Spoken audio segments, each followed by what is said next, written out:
Hello, traders. FX Pip Collector here. Today is Friday, April 19th, and I'm going to be analyzing the pound yen, starting on the monthly, working my way down to the 1 hour time frame for the full top-down analysis.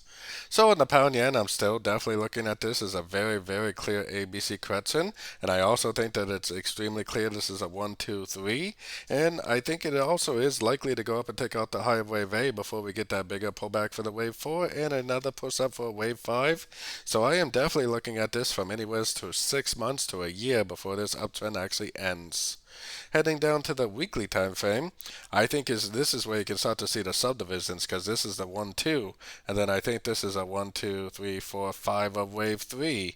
I still think it needs to go up, probably take out these highs before we get the bigger wave 4, which would probably be around the same size as the wave 2, and then go back up for the big wave 5, just like what I was showing on the monthly time frame. Heading down to the daily time frame, we had a couple pretty big dramatic spikes to the downside this week. But guess what? It's still trending up. No breaker structure. I'm definitely still bullish, and I still think it is going to continue to make its way up. Definitely still looking for longs because I definitely don't see any proof that this is going down in any significant way.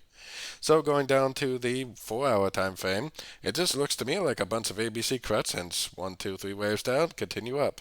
1, 2, 3 waves down, continued up. 1, 2, 3 waves down, now it's continuing up.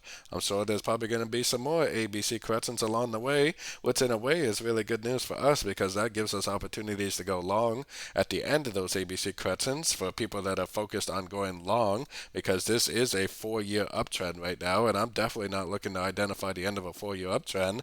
Instead, I'm looking to trade it to the long side with the trend every single chance I get for the continuation of the bigger uptrend.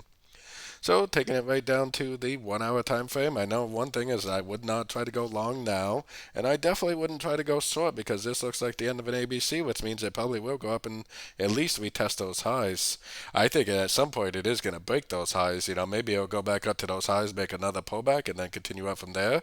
Maybe it'll just bust through there and just keep on going. Either way, I don't really care because if it does make a pullback, I know that that's great news for me because I can go long. If it doesn't make a pullback, then I'll just hold on to my longs for the continuation of the bigger uptrend.